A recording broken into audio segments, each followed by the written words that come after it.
கரணம் போட்டு வந்தோம் பிள்ளையாரே, தலையில் குட்டுகளும் குட்டி வந்தோம் பிள்ளையாரே.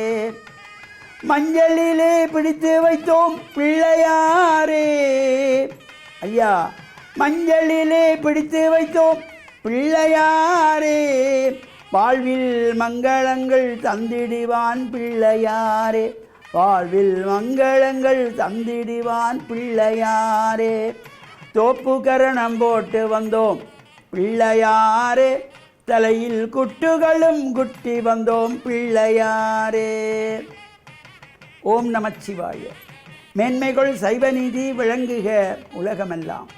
நோயற்ற வாழ்வே குறைவற்ற செல்வம். அந்த நோய் நொடி இல்லாத வாழ்வு இந்த உலக மக்கள் எல்லோரும் வாழ வேண்டும் என்று கலியுகத்தின் காந்தமலை ஜோதியாகிய சபரிமலை சுவாமி ஐயப்பனுடைய திருவடிகளை சிறந்தாழ்த்தி டான் தமிழொலி ஓம் தொலைக்காட்சி நேயர்கள் அனைவருக்கும் சர்வதேச இந்து மத குருபீடம் அகில இலங்கை சபரிமலை ஸ்ரீ சாஸ்தாபீடத்தின் சார்பில் இனிய வணக்கங்களும் நல்லாசிகளும். இன்றும் மங்களகரமான விஸ்வாவசு வருஷம் வைகாசி மாதம் 16ஆம் நாள் 30/5/2025 வெள்ளிக்கிழமை. இன்று மலர்ந்திருக்கின்ற இன்றைய பொழுதும் நம் எல்லோருடைய வாழ்விலும் எல்லா விதமான சிறப்புகளும் வெற்றிகளும் கிடைக்க வேண்டும் என்று இறைவனை பிரார்த்தித்து, பெற்றோர்கள் பெரியோர்கள் குருவானவர்கள் ஆசிரியர்களையும் வணங்கி அவர்களுடைய அன்பையும் ஆசியையும் பெறுகின்ற பொழுதும் எந்த நாளுமே நமக்கு நல்ல நாளாக அமையக்கூடியது. இன்று சுக்கிரவாரம் என்கின்ற வெள்ளிக்கிழமை. சைவ சமயத்தவர்கள் ஆசாரசீரராக அதிகாலையிலே எழுந்து ஸ்நானங்கள் முடித்து ஆலயங்களில் சென்று பிரார்த்தனைகள் செய்வதற்கு ஒரு சிறப்பான நாள்.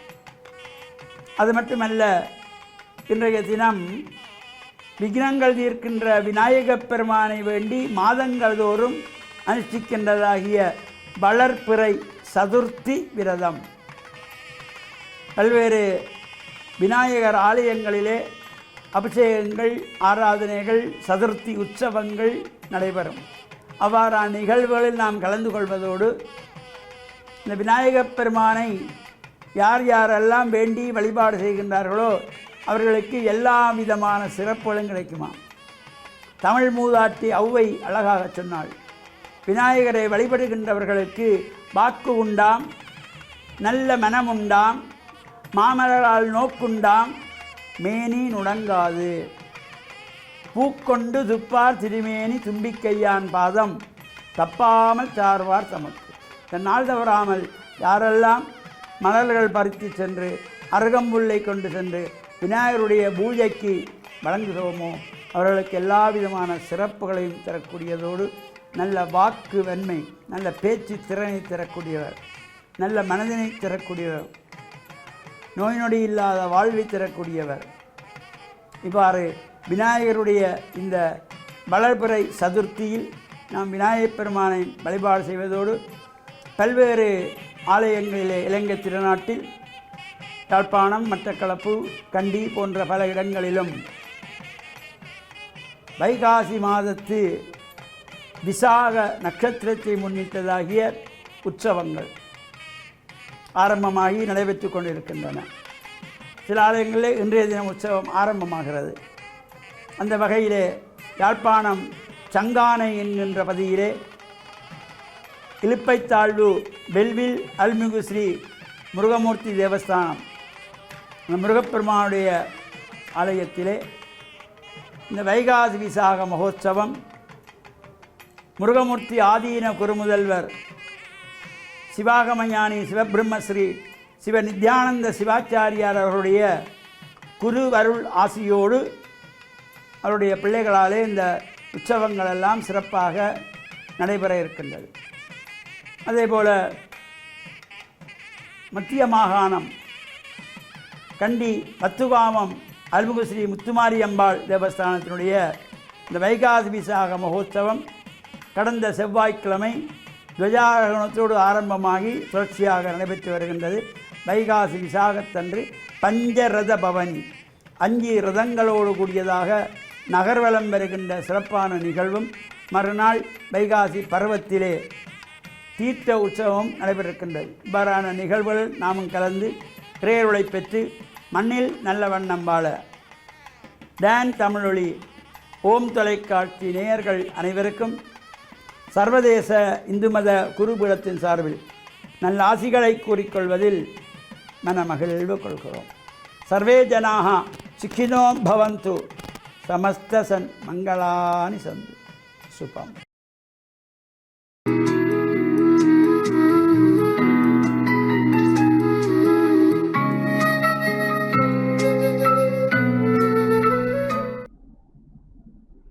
இறை இயேசுவில் என் அன்பு நெஞ்சங்களே, கிறிஸ்தவ நற்சிந்தனை வேளையில் உங்களை சந்திப்பதிலே எனக்கு மிக்க மகிழ்ச்சி.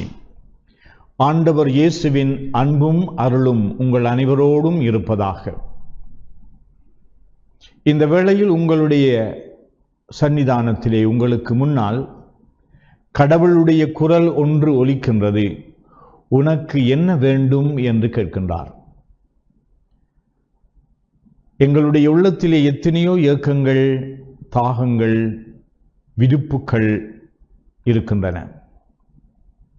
எதை முன்னுரிமைப்படுத்தி எது முதலாவது, எது இரண்டாவது, மூன்றாவது என்று நாங்கள் கேட்க தோன்றுகின்றது. இவ்வாறு இயேசு ஒரு பார்வை இழந்த பார்த்தலேமியு என்கின்ற ஒரு மனிதனை சந்திக்கின்றார். தாவீதின் மகனே, எனக்கு இரங்கும் இரங்கும் என்று கூவி அழைத்த பொழுது அருகிலிருந்த சீடர்கள் அவரை அதட்டுகின்றார்கள். ஆனால் இயேசு அவரை கூப்பிட்டு, நான் உனக்கு என்ன செய்ய வேண்டும் என்று கேட்கின்றார். பார்வை இழந்தவனுக்கு வேறு என்ன தேவை? எனக்கு பார்வை பிச்சை தாரும் என்று கேட்கின்றார். இயேசு அவருடைய வேண்டுகோளுக்கு இணங்கி அவருக்கு பார்வை அளிக்கின்றார். எங்களுடைய வாழ்க்கையிலே எத்தனையோ தேவைகள் இருக்கின்றன. நாங்கள் நிரல்படுத்தி ஒரு பட்டியலை போட்டால் அது நீண்டு கொண்டே செல்லும். ஒன்று இருந்தால் இன்னும் ஒன்று இருந்தால் என்ன என்ற ஒரு எண்ணமும் வரும். எங்களுடைய செல்வத்தை பல மடங்கு பெருக்க வேண்டும் என்று, எங்களுடைய பெயரை இன்னும் நாங்கள் அதிகமாக விளம்பரம் செய்ய வேண்டும் என்று, எங்களுக்கு இருக்கின்ற அதிகாரத்தை இன்னும் நாங்கள் பலப்படுத்த வேண்டும் என்று, எங்களுடைய தேவைகள் இப்படி நாளும் பொழுதும் அதிகரித்து கொண்டு வருகின்ற வேளையில் அவைகள் எங்களுடைய உள்ளத்தின் ஆழத்திலே ஒரு அங்கலாய்ப்பை ஏற்படுத்தலாம். அதனால் நாங்கள் இந்த தேவைகளை பூர்த்தி செய்ய வேண்டும் என்று மேலும் மேலும் ஏங்கி எங்களுக்கு இருக்கின்ற உள அமைதியை கூட நாங்கள் இழந்து விடலாம். ஆனால் இந்த பார்வை இழந்தவனுடைய அதி உன்னத முக்கியமான தேவையாக இருந்தது அவருக்கு பார்வை பெற வேண்டும். இவ்வாறு எங்களுடைய வாழ்க்கையிலே எது அதி முக்கியமானதாக இருக்கின்றது, முதன்மையானதாக இருக்கின்றது, உடரீதியாகவோ உள ரீதியாகவோ ஆன்மீக ரீதியாகவோ எங்களுடைய வாழ்விலே நாங்கள் சுபூட்சத்தை, மீட்பை, விடுதலையை அனுபவிக்க வேண்டுமென்றால் எமக்கு என்ன தேவை என்பதை இந்த இறைவனிடம் கேட்போமா? எதையும் கொடுக்கக்கூடிய வல்ல தேவன் எங்கள் முன்னிலையிலே நின்று எங்களை அரவணைத்தவராக உனக்கு என்ன வேண்டும் என்று கேட்கின்றார். நான் உனக்கு என்ன செய்ய வேண்டும் என்று கேட்கின்றார். இந்த இறைவனை நாங்கள் நம்ப வேண்டும். முதலில் இந்த இறைவனுடைய வல்லமையிலே நாங்கள் நம்பிக்கை வைக்க வேண்டும். இந்த இறைவனுடைய வல்லமை அவருடைய அன்பின் நிமித்தம்தான் எங்களுக்கு கொடுக்கப்படுகின்றது. அவர் எங்களை அன்பு செய்கின்ற பொழுது எங்களுக்கு எது நல்லது என்று நினைத்து தான் தருவார். அந்த இறைவன் நன்மையானதை தான் செய்வார் என்று நாங்கள் நம்ப வேண்டும். அப்பொழுது எனக்கு பார்வை வேண்டும் என்று அந்த பார்வை இழந்தவன் கேட்டது போல உண்மையான தேவையை முன்வைத்து எங்களுடைய பேராசையை வளர்க்கின்றதாக, எங்களுடைய வாழ்க்கையில் தேவையற்றவைகளை நாங்கள் கூட்டி சேர்க்க வேண்டும் என்ற அந்த பேராசை பிடித்தவர்களாக அல்லாமல், அடிப்படையாக நான் மனிதனாக வாழ்வதற்கு, ஒரு நல்லவனாக வாழ்வதற்கு, ஒரு கிறிஸ்தவனாக வாழ்வதற்கு, பலருக்கு முன்மாதிரியாக எடுத்துக்காட்டாக எல்லோருக்கும் வேண்டியவராக நான் வாழ்வதற்கு எனக்கு என்ன தேவை என்று கேட்ட பொழுது இறைவன் நிச்சயமாக எங்களுக்கு அருளுவார். இறைவன் அன்பும் கருணையும் மிக்கவர். இந்த பார்வை இழந்த மனிதனை உண்மையாகவே அவர் அன்பு செய்தார். அதனால் இந்த கடவுளுக்கு, இயேசுவுக்கு எந்த விதமான நன்மையும் இல்லை. ஆனால் அவருடைய இரக்கம் மென்மேலும் மக்கள் மீது பொழியப்பட வேண்டும் என்று விரும்புகின்றார். ஆகையினாலே நாங்கள் எங்களுடைய வாழ்க்கையை இறைவனுடைய சன்னிதானத்திலே நாங்கள் தாழ்த்துவோம். எங்களுடைய இயலாமையை ஒத்துக்கொள்ளுவோம். நமக்கு தேவையானதை நாங்கள் உண்மையாகவே உணர்ந்து கொள்ளுவோம். அதன் வழியாக என்னுடைய வாழ்வும் என்னை சூழ்ந்திருக்கின்றவர்களுடைய வாழ்வும் மலர வேண்டும் என்ற அந்த உயர்ந்த லட்சியத்தோடு கேட்போம். கடவுள் உங்களுடைய அனைத்து தேவைகளுக்கும் மனம் இறங்குவாராக. ஆமென்.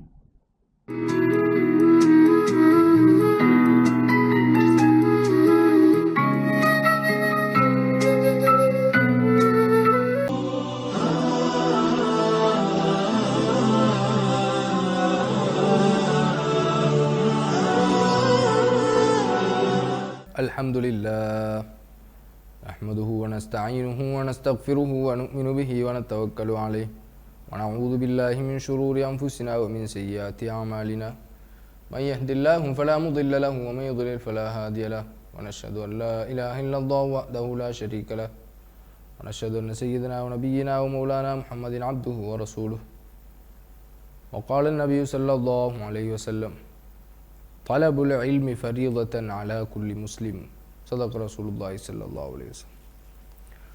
கண்ணியத்திற்குரிய அன்பார்ந்த நேயர்களே, சகோதரர்களே, நபி ஸல்லல்லாஹு அலைஹி வஸல்லம் அவர்கள் கூறினார்கள், ஒவ்வொரு முஸ்லிமின் மீதும் கல்வியை தேடி கற்றுக்கொள்வது கடமையான ஒன்று என்று கூறினார்.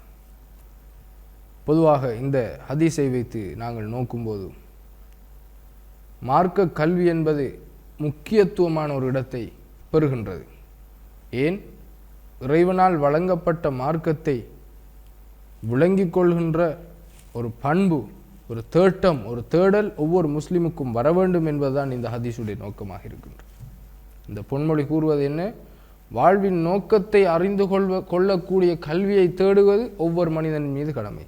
வாழ்வின் நோக்கம் என்ன? படைத்த இறைவனை திருப்திப்படுத்தி வாழ்வதுதான் வாழ்வின் நோக்கமாக இருக்கின்றது. ஒரு பிள்ளையுடைய நோக்கம் என்ன? பெற்றோருடைய பொருத்தத்தை பெற்றுக்கொள்வதுதான் பிள்ளையுடைய நோக்கம். பிள்ளை என்று சொன்னால் என்ன? தன்னுடைய தேவையை தான் சுயமாக பூர்த்தி செய்யும் காலம் வரை பெற்றோரில் தங்கியிருப்பதுதான் பிள்ளை. எனவே அந்த நேரத்திலே பிள்ளையுடைய டியூட்டி, பொறுப்பு என்ன? பெற்றோருடைய பொறுப்புகளை, கடமைகளை நிறைவேற்றுவது, அவர்களை திருப்திப்படுத்துவது, அவர்களுடைய பொருத்தத்தை பெறுவது. இந்த வாழ்வு அல்லாஹ்வினால் கொடுக்கப்பட்டது. எனவே அல்லாஹ்வின் கட்டளைகளை நிலைநாட்டுவதுதான் அல்லாஹ்வினுடைய அடியார்களாகிய எங்களுடைய செயல்களாக இருக்கின்றது. எனவே அவனுடைய கட்டளைகளை விளங்குவதற்கு நாங்கள் நேரம் எடுப்பது, நாங்கள் அதனை தேடி பெற்றுக்கொள்வது, அல் குர்ஆனுடைய அறிவை பெற்றுக்கொள்வது, அல் ஹதீஸுடைய பொன்மொழிகளுடைய விளக்கங்களை, நல்லது, கெட்டது, ஹராமானது, ஹலாலானது போன்ற பல விடயங்களை நாங்கள் அறிந்து கொள்வதற்கு மார்க்க அறிவின் முக்கியத்துவத்தை ரசூல் ஸல்லல்லாஹு அலைஹி வஸல்லம் அவர்கள் கூறினார். அதே போன்று இந்த ஹதீஸுக்கு விளக்கம் கூறுகின்ற அறிஞர்கள் உலகின் தேவைகளை நிறைவேற்றக்கூடிய எந்தெந்த விடயங்கள் எல்லாம் படிப்பாக, கல்வியாக, அறிவாக இருக்கின்றதோ அதனையும் பெற்றுக்கொள்ள வேண்டும், அதனையும் விளங்கிக் கொள்ள வேண்டும். அதனையும் இஸ்லாம் காட்டி தந்த முறைப்படி நாங்கள் அதனுடைய வரையறைகளை பேணி கற்றுக்கொள்வதுதான் இந்த அறிவு பூரணமாகுவதற்குரிய ஒரு அடிப்படையாக இருக்கின்றது. தொழில் எவ்வாறு செய்ய வேண்டும், அதிலே எவ்வாறு ஹலால் ஹராம் பேண வேண்டும், ஹலால் ஹராமை படிக்க வேண்டும், அதன் பிறகு தொழிலுடைய துறைகளை படிக்க வேண்டும். அப்போதுதான் இவர் ஹலாலான, நேர்மையான, சுத்தமான தொழிலை செய்யக்கூடியவராக மாறுவார். ஒரு ஜொப், உத்தியோகம் செய்ய வேண்டும், மருத்துவம் படிக்க வேண்டும், பொறியியல் படிக்க வேண்டும், சட்டம் படிக்க வேண்டும். இது உலகத்துடைய தேவையை நிறைவேற்றக்கூடிய ஒரு படிப்பாக இருக்கின்றது. அதிலே எப்படி அல்லாஹ்வை திருப்திப்படுத்தலாம் என்று மார்க்க கல்வியை படிக்க வேண்டும், அதன் பின்னால் இதை படிக்க வேண்டும். அப்போது வாழ்வு பூரணமானதாக மாறும். எவர் மார்க்கத்தை விட்டுவிட்டு இந்த தனி கல்வித்துறையிலே மட்டும் செலவழித்து கொண்டிருப்பாரோ அவர் அல்லாஹுக்கு செய்ய வேண்டிய கடமைகளில் குறைபாடு செய்து விடுவார். எவர் உலக நடைமுறைகளை விளங்காத அறிவை விடுத்துவிட்டு அல்லாஹுவை திருப்திப்படுத்தக்கூடிய விடயங்களை மாத்திரம் செய்து கொண்டிருந்தால் அவர் அடியார்களுடைய கடமைகளில் தவறுவிடக்கூடியவராக மாறிவிடுவார். எனவே இந்த நடுநிலை போக்கை நாங்கள் கொண்டு வந்து எல்லா அறிவுக்கும் முக்கியத்துவம் கொடுத்து பேணுதலாக அல் குர்ஆனுக்கும் ஹதீஸுக்கும் முக்கியத்துவம் கொடுத்தால் அல்லாஹு தஆலா எங்களுக்கு பல விடயங்களை அவனுடைய புறத்திலிருந்து அருளுவான் நிச்சயமாக. எனவே இந்த விடயங்களை வாழ்வில் எடுத்து நடப்பதற்கு எல்லாம் வல்ல அல்லாஹு தஆலா நம் அனைவருக்கும் அருள் புரிவானாக. அஸ்ஸலாமு அலைக்கும் வரஹ்மத்துல்லாஹி வபரகாத்துஹு.